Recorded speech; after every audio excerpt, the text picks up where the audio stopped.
गांव के एक बड़े बगीचे में एक अनोखी चीज हो रही थी। बगीचे के मालिक लालू चाचा ने खुद की कीचड़ से एक बड़ी संपत्ति निकाली थी और उसकी खोज गांव के लोगों को परेशान कर रही थी। एक रोज लालू चाचा के बगीचे में चोरी हो गई। सभी लोग हैरान थे कि चोर कौन हो सकता है। लेकिन एक नौकर ने देखा कि एक लोमड़ी अपनी ताली और पांव साफ कर रही है। यही चोर हो सकती है, नौकर ने खुश होकर सोचा। नौकर ने सोचा कि लोमड़ी को पकड़ने से पहले उसे ठीक से धरना चाहिए। वह लोमड़ी के पीछे छुप गया। जब वह उसके पास से गुजरी तो उसने ध्यान से उसकी गतिविधियों को देखा। लोमड़ी ने बड़ी ध्यान से एक पौधे की पत्तियों के बीच से कुछ निकाला और बगीचे के दूसरी ओर ले जाने की कोशिश करने लगी। नौकर ने चुपचाप उसके पास जाकर खड़ा हो गया।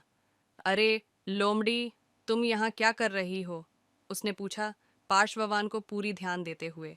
लोमड़ी चकित होकर बोली, अरे भैया, मैं तो बस अपनी प्रिय सखी यानी चांदनी के लिए यह कुछ फूल लेने आई थी।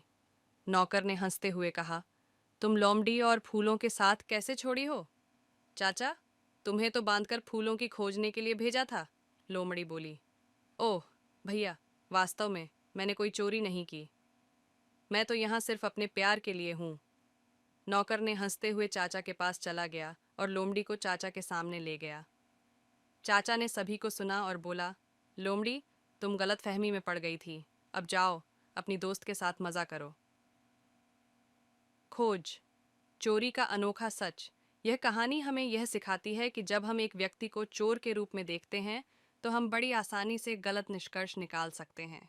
ध्यान और समझ से ही सच्चाई सामने आती है।